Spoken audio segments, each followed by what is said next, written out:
안녕하세요. 날마다 기막힌 정의 박지원 목사입니다. 오늘도 새로운 하루가 시작이 되었습니다. 오늘도 주님의 은혜 평강이 여러분들과 함께 하시기를 주님의 이름으로 기도합니다. 미국 역사에 실제로 있었던 기도에 대한 기적의 이야기가 있습니다. 그것은 미네소타주에서 있었던 일인데요.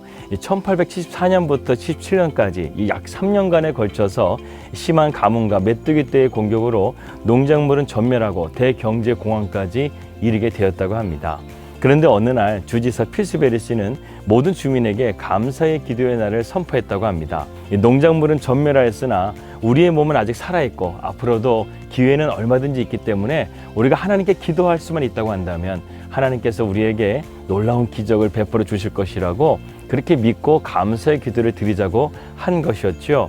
그래서 미네소타 모든 주민들은 그 날에 하나님께 감사의 기도를 드렸다고 합니다. 그런데 정말 믿기 어려운 일이 벌어졌습니다. 감사의 기도를 드렸던 그때부터 며칠 사이에 들판에 덮었던 메뚜기떼가 전멸해버린 것입니다. 과학자들은 여러 가지로 이러한 것에 대해서 설명을 시도해 보았지만 그것을 믿는 사람들은 없었습니다. 모두가 이것을 한결같이 이렇게 생각을 했습니다. 이것은 하나님께서 기적을 베풀어 주신 것이다. 우리 날마다 기막힌 정오 식구들도요, 아무리 상황과 환경이 어렵다 할지라도 이 감사의 기도 제목을 찾아서 기도할 수 있기를 바라겠습니다. 그럴 때 저와 여러분의 삶에 기적이 반드시 일어날 줄을 믿습니다. 2022년 1월 25일 날마다 기막힌 정오 시작합니다.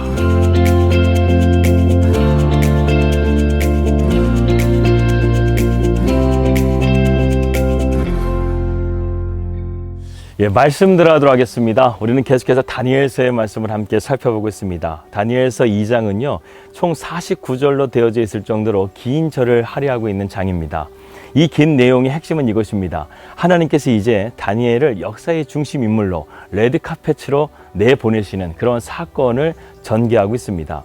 앞서 우리는 갈대아 술사들의 모든 능력을 무력화시키는 하나님의 놀라운 계획을 함께 살펴보았습니다. 우리는 문제를 풀어갈 때 여러 가지 수를 생각하게 되죠. 하지만 가장 좋은 수를 쓰더라도 때로는 문제가 잘 풀리지가 않고 또 오히려 더 난처한 상황에 처할 때가 있습니다. 그러나 하나님은 그렇지 않다는 것이죠. 우리 하나님은 실수가 없으신 하나님이십니다.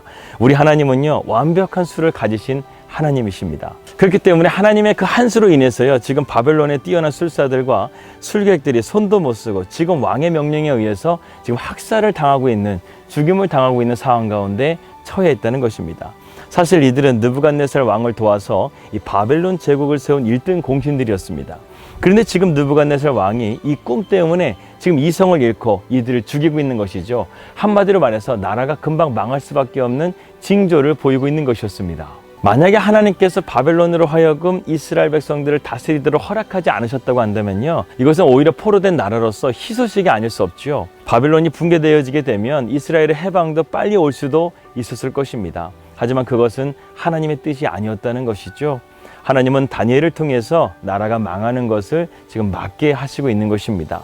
왕의 명령에 따라서 얼마나 많은 바벨론 술사들이 죽었는지 우리는 모릅니다. 하지만 왕의 근위대장 아리옥이 다니엘에 있는 지금 인재 양성소, 이 학교까지 찾아왔다는 것은 이미 능력 있고 높은 지위에 있는 술사들이 처형이 된 상황이라고 우리는 볼 수 있습니다. 그런 가운데서 다니엘은 근위대장 아리옥에게 슬기롭고 명철한 말로 하루의 말미를 받고 그의 친구들 하나냐와 미사엘과 아사랴와 함께 밤을 새워가면서 철야 기도를 하면서 하나님 앞에 이 꿈을 해석하게 해달라고 기도하고 있는 것입니다. 오늘 본문 말씀 18절과 20절의 말씀을 함께 보도록 하겠습니다. 하늘에 계신 하나님이 이 은밀한 일에 대하여 불쌍히 여기사 다니엘과 친구들이 바벨론의 다른 지혜자들과 함께 죽임을 당하지 않게 하시기를 그들로 하여금 구하게 아니라. 이에 은밀한 것이 밤의 환상으로 다니엘에게 나타나 보임에 다니엘이 하늘에 계신 하나님을 찬송하니라.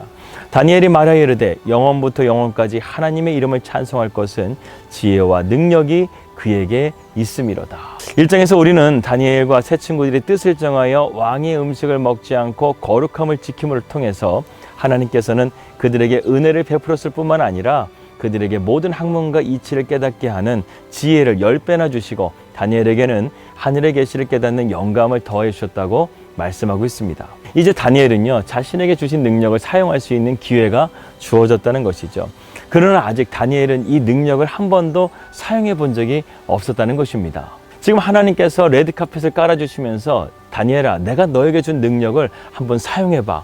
지금 그러한 기회를 다니엘에게 주신 것이죠. 여러분, 때로는 위기는요, 기회가 될 수 있습니다.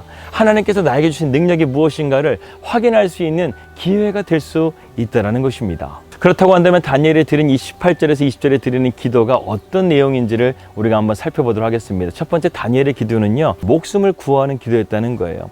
가만히 그의 기도를 보게 되면 이 상당히 현실적인 기도라는 것을 볼 수 있습니다. 우리를 불쌍히 여겨서 이 꿈을 해석해서 우리를 살려달라고 지금 하나님 앞에 간절하게 기도하고 있는 것이죠. 사실 다니엘은 지금 도망갈 고향도 없습니다. 돈도 없습니다. 그저 다니엘이 기도할 수 있는 것은요, 주님 우리를 불쌍히 여겨달라는 그 기도 외에는 다니엘이 할 수 있는 것이 아무것도 없었다는 것입니다. 우리가 보다시피 지금 다니엘의 기도는요, 대단한 기도가 아니었어요. 그저 살려달라고 발버둥치는 한 가련한 영혼의 기도였다는 것입니다. 여러분, 물에 빠진 사람이 무슨 말이 필요합니까? 사람 살려, 사람 살려, 이 말 한마디면 되지 않겠습니까? 당장 내일이면 죽는데 무슨 거창한 기도, 무슨 화려한 기도가 필요하겠습니까? 우리도 마찬가지입니다. 우리는 기도할 때 하나님을 정말 신뢰하고 그분이 내 아버지라고 생각한다고 한다면 이것저것 따질 것이 필요 없습니다. 하나님은 진실하시고 간절한 우리의 기도를 기뻐하시기 때문에 그렇습니다. 19절의 말씀을 보게 되면 이에 이 은밀한 것이 밤의 환상으로 다니엘에게 나타나 보임에 다니엘이 하늘에 계신 하나님을 찬송하니라. 다니엘이 왕에게 얼마나 시간을 허락받았는지는 모르지만 그 시간은요, 충분하지 않았을 거예요. 매우 짧은 시간이었을 것입니다. 그 시간에 다니엘은 엄청난 숙제를 풀어내야 된다는 것이죠. 요셉은 적어도요, 왕이 꿈을 기억을 해냈습니다. 그래서 해석할 수가 있었죠. 그런데 다니엘의 경우에는 왕이 꿈을 전혀 기억을 하지 못하는 거예요. 그런 가운데서 왕의 꿈을 해석해내야 되는 더 어려운 문제를 지금 풀어내야 된다는 것입니다. 다니엘과 그 세 친구들은 정말 필사적으로 그날 밤에 기도했을 것입니다. 하나님 앞에 지금 긴급한 기도를 드렸다는 것이죠. 우리가 하나님 앞에 긴급한 기도를 드리게 되면요, 하나님은 또한 긴급하게 우리의 기도에 응답을 해주십니다. 여러분, 기도하면요, 하나님께서 그 기도에 응답하시는 시간이 얼마나 걸리시나요? 다니엘은 긴급한 기도를 드렸을 때 하나님께서는 그날 밤에 바로 하나님께서 응답해 주셨습니다. 다니엘은 기도하는 중에 환상을 보게 됩니다. 어떤 환상이었습니까? 바로 느부갓네살 왕의 꿈을 보게 되었다는 것이죠. 하나님은 다니엘에게 이 느부갓네살 왕의 꿈을 정신이 온전한 상태에서 그 꿈을 보게 해주십니다. 마치 영화처럼, 스크린처럼 느부갓네살 왕의 꿈이 보였다는 것이죠. 28절의 말씀 보게 되면 오직 은밀한 것을 나타내실 이는 하늘에 계신 하나님이시라. 그가 느부갓네살 왕에게 후일에 될 일을 알게 하셨나이다.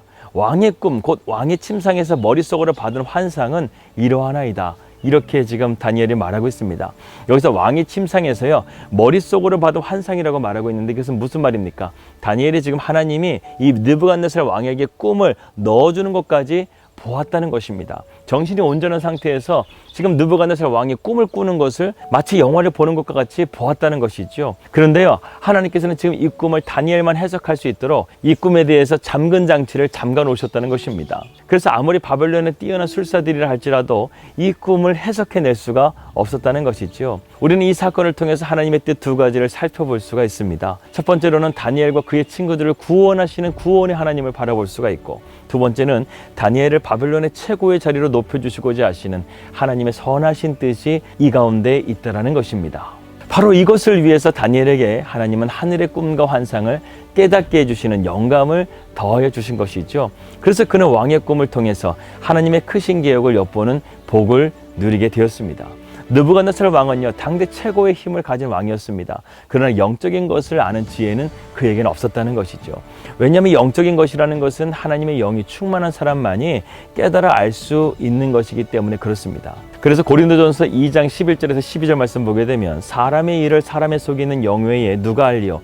이와 같이 하나님의 일도 하나님의 영 외에는 아무도 알지 못하느니라. 우리가 세상의 영을 받지 아니하고 오직 하나님으로부터 온 영을 받았으니 이는 우리로 하여금 하나님께서 우리에게 은혜로 주신 것들을 알게 하려 함이라. 이렇게 말씀했습니다. 지금 바울은 뭐라고 말하는 것입니까? 어떤 사람이 하나님의 영을 받을 수 있다라고 말씀하고 있는 것입니까? 말씀처럼 깨끗한 사람이야말로 하나님의 말씀을 받을 수 있다고, 하나님의 영을 받을 수 있다고 바울은 말씀하고 있습니다. 여러분, 우리는 하나님의 성령이 임하기를 간절하게 구하고 있습니다. 우리 그리스도인들이 성령의 충만함 가운데서 세상을 살아갈 때 세상을 이길 수 있는 것이지, 그렇지 않다고 한다면 우리는 세상 가운데 늘 밀리는 삶을 살아갈 수밖에 없습니다. 그런데 이 중요한 성령, 우리 인생 가운데 가장 필요한 이 성령이 어떻게 온다고요? 우리가 깨끗한 그릇이 되어질 때, 하나님의 말씀 가운데서 온전하게 순종하는 삶을 살아가게 될 때 하나님의 이 성령이 우리 가운데 임하게 된다는 것입니다. 다니엘이 1장에서 어떻게 했습니까? 자신을 거룩하게 했다는 것이죠. 그러니까 하나님께서 그에게 지혜도 10배를 주시고 하늘의 계시를 깨달을 수 있는 영적인 눈을 열어주신 것이라는 것입니다.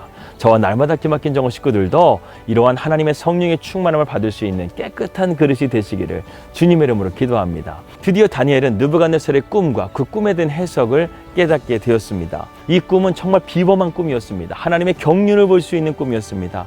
다니엘은 하나님의 역사를 눈으로 보게 된 것이죠. 하나님께서는 다니엘과 세 친구들에게 단순하게 생명을 구원할 정도가 아니라 역사를 주관하시는 하나님이시라는 것을 그들에게 보여주신 것이었습니다. 또한 가장 큰 제국을 지배하는 이 왕도 하나님의 다스리신 가운데 있다라는 사실을 다니엘은 깨닫게 된 것이죠. 그러니 이제 다니엘이 무엇이 두렵겠습니까? 하나님 외에 무엇이 두렵겠냐 이거예요. 이 하나님이 나와 함께 하시면 다니엘은 아무것도 두렵지 않다라는 사실을 깨닫게 됩니다. 그래서 오늘 본문 말씀 20절과 24절 말씀을 보게 되면 다니엘은 지금 3차원에서 4차원의 세계, 하나님의 영적인 세계를 지금 보고 있는 것입니다. 그래서 우리에게 성령이 오시게 되면 우리는 진리의 말씀을 깨달아 알 뿐만 아니라 우리의 영적인 눈이 열려지게 돼서 하나님의 나라와 하나님의 영광을 볼 수 있는 자들이 될 수 있다는 것입니다. 여러분, 느부갓네살 왕의 꿈의 내용이 무엇입니까? 한 신상이 있었습니다. 그 신상은 각기 다른 재료로 세워져 있습니다. 그런데 깎이지 않은 돌이 나와서 그 신상을 다 부셔버렸다는 꿈이죠. 이 꿈은 앞으로 하나님의 계획 속에 이제 막 세워진 신생 바벨론 제국이 망하게 되고 메데와 파사, 그리고 페르시아, 헬라, 로마, 그리고 10개의 제국에 이르기까지 많은 나라들이 하나님의 다스리심 속에서 역사가 이루어지게 된다는 것을 말씀하고 있는 것입니다. 따라서 바벨론 왕 느부갓네살 왕에게 이 꿈을 주신 이유는 왕이 이러한 역사를 주관하신 하나님을 바로 알고 하나님 앞에 겸손하라는 그러한 메시지를 담고 있는 것입니다. 이런 엄청난 계시를 누가 상상이나 할 수 있었겠습니까? 인간은 그 누구도 이러한 하나님의 경륜을 알 수 없을 것입니다. 우리 인간은 인생의 한 치 앞도 알 수 없는 어리석은 존재이기 때문이죠. 이제 다니엘은 왕의 꿈과 해석을 가지고 담대히 느부갓네살 왕 앞으로 나가게 됩니다. 왕 앞에서 다니엘이 어떻게 이러한 꿈을 해석하게 되는지 여기도 중요한 메시지가 담겨있기 때문에 이 내용은 내일 또 이어서 함께 말씀을 나누도록 하겠습니다. 기도하겠습니다. 하나님, 우리에게 영적인 진리를 더 깊이 깨달을 수 있는 은혜를 베풀어 주시옵소서. 성령은 진리의 영이라고 했습니다. 그 진리의 영을 통해서 우리가 말씀을 깨달을 뿐만 아니라 우리의 영적인 눈을 열어주셔서 하나님의 복음의 비밀을 밝히 알게 하시고 하나님의 나라와 하나님의 영광을 볼 수 있는 믿음을 갖게 하여 주시옵소서. 예수님의 이름으로 기도하였습니다. 아멘. 오늘도 우리가 성령님의 사모함을 통해서 믿음으로 승리할 수 있는 날마다 기막힌 정원 식구들 되시기를 주님의 이름으로 기도합니다. 평안한 하루 되시고요. 저는 내일 뵙도록 하겠습니다. 우리 믿음으로 승리합시다. 할렐루야.